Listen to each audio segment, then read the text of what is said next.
Ready कर दे, हम लोग भी रेडी होने जा रहे हैं, ठीक है? ओके, मैं भी जाता हूँ। फिर उसके बाद जेके वहाँ से चला जाता है। चलो फिर हम लोग भी जल्दी से रेडी हो जाते हैं, मैं चेंज करके आती हूँ। फिर उसके बाद ताए और जंगकुक दोनों ही रेडी हो जाते हैं। ओके ताए, तुम कार में बैठो जाकर, मैं जेके को लेकर आता हूँ। ओके, लेकिन हाँ जल्दी लाना, मैं जा रही हूँ। फिर उसके बाद ताए जाकर कार में बैठ जाती है और जंगकुक भी जेके को लेकर आ जाता है और वो लोग पार्टी के लिए निकल जाते हैं।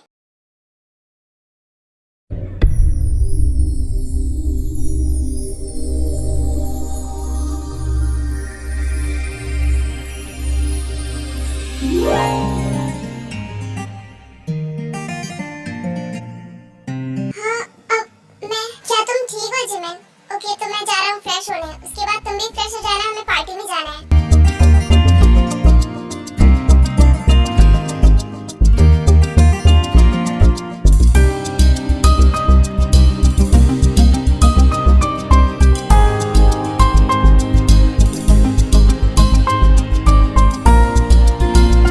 जिमिन क्या हो गया, देख क्या रही हो? जाओ जल्दी फ्रेश होकर आओ।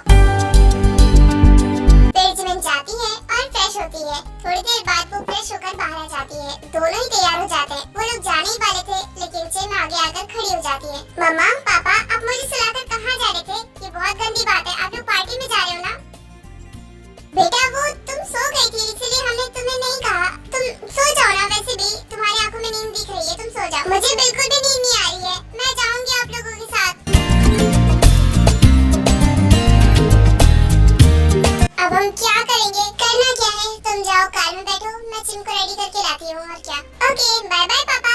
चलिए मम्मा। फिर उसके बाद योंगी कार में जाकर बैठ जाता है और जिमिन जिम को रेडी करती है और वो तीनों पार्टी के लिए निकल जाते हैं।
जाते नहीं कहीं रिश्ते पुराने किसी नए के आ जाने से। जाता हूँ मैं तो मुझे तू जाने दे, क्यों परेशान है मेरे जाने से। टूटा है तो जुड़ा है क्यों, मेरी तरफ तू मुड़ा है क्यों। हक नहीं तू ये कहे कि यार अब हम ना रहे। वो दोनों एक दूसरे से बात करने आ ही रहे थे, लेकिन ईगो की वजह से वो दोनों वापस से अपना रास्ता बदल लेते हैं। जंगकुक तुम ही तो बोलते थे कि तुम्हें युंगी से सारी नाराजगी खत्म करनी है, लेकिन अब जब युंगी सामने है तो उससे बात नहीं कर रहे हो। ओह, तो इसका मतलब सिर्फ वही मेरा फ्रेंड है, मैं उसका फ्रेंड नहीं हूँ क्या? जो वो खुद बात करने नहीं आ सकता, उसके अंदर ईगो है, तो मेरे अंदर क्यों नहीं? ओके फाइन, तुम्हें नहीं करना है मत करो। अगर मैं तुम्हारी जैसे सोचती ना तो कभी भी जिमिन से दोस्ती कर ही नहीं पाती। और एक छोटे से सॉरी से कोई छोटा नहीं हो जाता। जंगकुक तुम ही सॉरी बोल दो ना, तुम्हारे एक सॉरी से सब कुछ ठीक हो जाएगा। तुम्हारा फ्रेंड तुम्हारे पास आ जाएगा और हम लोग वापस से एक दूसरे से बात कर पाएंगे।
मुझे कम से कम 2 वीक्स हो गए हैं। मैं कोरिया 2 वीक्स पहले ही आ गया था। जंगकुक, मुझे नहीं बताओगे कि ये कौन है? वो एक्चुअली ये मेरे कजन है। मेरा मतलब ये है कि ये मेरे डैड के भाई के बेटे हैं, मेरे अंकल के बेटे। अंकल के गुजर जाने के बाद मेरे डैड ने इनको पाला था, लेकिन किसी वजह से ये घर छोड़कर चले गए थे। वो वजह मुझे पता नहीं है, क्योंकि न ही डैड ने मुझे बताया और न ही आपने भाई। आर्मी, इसका नाम युंजन है और जंगकुक ने जैसा बताया ये इसके अंकल का बेटा है। और जंगकुक की जितनी भी प्रॉपर्टी है सब युंजन की ही है। युंजन के डैड ने आर्यन को सारी प्रॉपर्टी सौंप दी थी और ये भी बोला था कि जब उनका बेटा बड़ा हो जाएगा तो सारी प्रॉपर्टी उसके नाम कर दे। युंजन को एक फुटबॉलर बनना था, इसलिए वो बिजनेस पे ज्यादा सीरियस नहीं था और आर्यन को ये बात पता थी, इसलिए वो उसको बिजनेस नहीं देता है। और युंजन को कोरिया से बाहर जाना था और ये आर्यन को मंजूर नहीं था, इसीलिए वो उसे झगड़ा करके कोरिया से बाहर चला जाता है और आर्यन उसे सारे रिश्ते तोड़ देता है। युंजन आर्यन को अपने डैड जैसा मानता था, इसीलिए। I am really sorry Jungkook, तुम मेरे भाई हो। मैं तुम्हारी शादी में आना चाहता था, लेकिन डैड को जब मैंने फोन किया तो फिर डैड ने मुझे साफ साफ बोल दिया कि मैं तुम्हारी शादी में ना आऊँ। अगर मैं आऊँगा तो तुम्हारी शादी खराब हो जाएगी और मैं अपने भाई की शादी खराब नहीं करना चाहता था। अरे भाई, आपको तो पता है ना कि डैड कितने एंग्री पर्सन है और आपने उन्हें बहुत ज्यादा गुस्सा दिलाया, तो इतना तो बोलेंगे ही। उनकी बातों पर ध्यान मत दीजिए और उनकी बातों को नहीं दिल पे लीजिए, क्योंकि आपको तो पता है। तब आप क्यों बोल रहे हैं ऐसा? हाँ जानता हूँ, डैड से सॉरी बोलना चाहता हूँ, लेकिन डैड मेरी बात सुनते ही नहीं है। इनफैक्ट वो मेरा फोन ही नहीं उठाते हैं और मेरा नंबर भी ब्लॉक कर दिया है।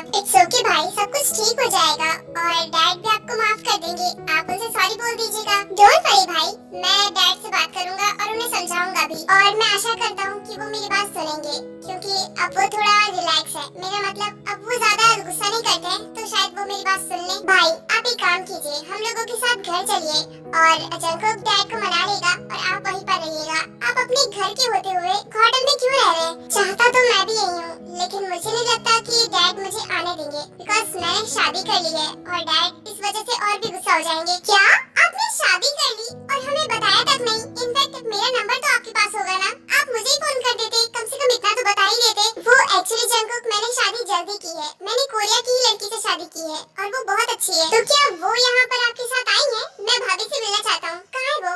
ओके एक मिनट, मैं अभी बुलाता हूँ। फिर उसके बाद युंजन एक लड़की को आवाज लगाता है।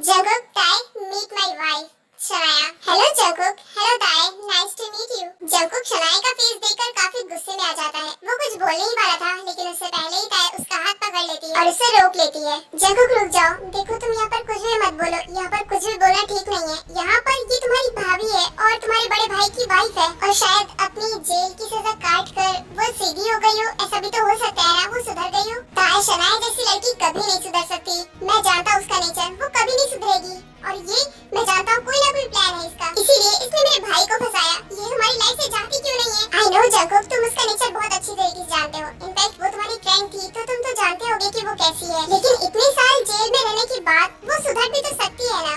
देखो, कोई भी दोबारा जेल नहीं जाना चाहेगा, तो ये ऐसा क्यों करेगी? फाइन, तुम कहती हो तो ठीक है, मैं मान लेता हूँ, लेकिन अगर अब की बार फिर से इसने मेरा भरोसा तोड़ा ना, तो फिर मैं इसे छोड़ूंगा नहीं। इसको जेल नहीं, सीधा ऊपर पहुँचाऊंगा। अरे जंगकुक, अगर ऐसा हुआ ना तो तुमसे पहले मैं ही इसे ऊपर पहुँचा दूंगी, लेकिन फिलहाल ये तुम्हारी भाभी है, तो तुम्हें इसे भाभी जैसे ही ट्रीट करना होगा। भाभी माय फुट। Jungkook please.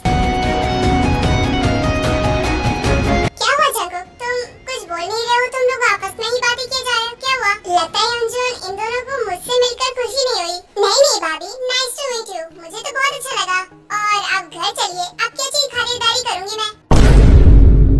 चलो, तुम लोगों ने भी एक्सेप्ट कर लिया। बस मैं इतना चाहता हूँ कि मॉम डैड भी जल्दी कर ले। मैं कल ही शनाया को लेकर घर आ जाऊंगा, उसके बाद हम लोग साथ में रहेंगे। मैं तो बहुत ज्यादा हैप्पी हूँ कि मैं खुद के असली घर जाऊंगी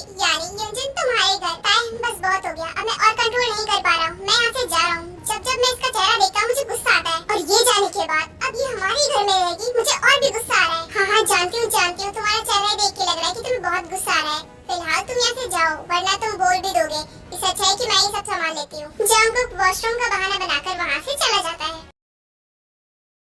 मम्मा जेके और हॉबी मुझे खेलने के लिए बुला रहे थे, क्या मैं जाऊँ? वो लोग खेल रहे हैं। अच्छा ठीक है जाओ, लेकिन हाँ ज्यादा दूर मत जाना, यहीं पर रहना कि मेरी नजरों के सामने रहो। Okay thank you so much मम्मा।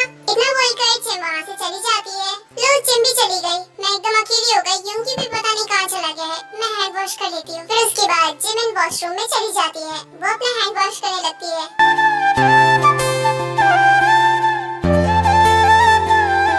फिर उसके बाद जिमिन वहाँ से जाने लगती है।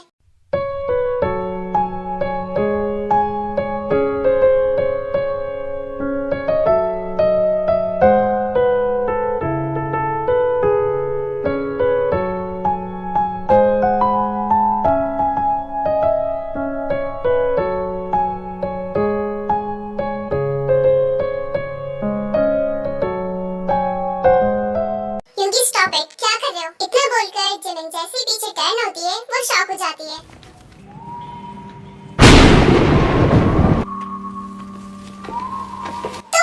तुम यहाँ क्या कर रहे हो? तुम जेल से कब निकले? अरे शांत हो जाओ, शांत हो जाओ। इतना हाइपर क्यों हो रही हो? मैं तुम्हें सारे सवालों का जवाब दूंगा, लेकिन फिलहाल छोड़ो मुझे। अगर तुमने कुछ भी किया ना तो मुझसे बुरा कोई नहीं होगा। मैं यूंगी को बुलाऊंगी। ओहो इतने सालों में तुम बिल्कुल भी नहीं बदली, वैसी हो इनोसेंट और बहुत ज्यादा भोली। कोई बात नहीं, तुम्हें बुलाना है यूंगी को, बुला लो। वैसे भी मैं उससे डरता नहीं हूँ। क्या कर रहे हो? छोड़ो।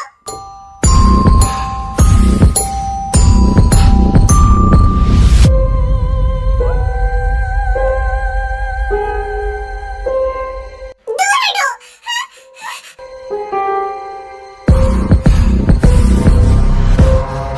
जिमिन ब्राइट को धक्का देती है और वहाँ से भाग जाती है। वो जैसे ही बाहर भागती है वो किसी से टकरा जाती है। अरे जिमिन आराम से, क्या हुआ? इतनी तेज क्यों भाग रही हो? और वॉशरूम में क्या कर रही थी? यूंगी वो ब्राइट वॉशरूम में, वो आ गया, वापस आ गया। वो हमारे लाइफ में वापस आ गया। यूंगी क्या?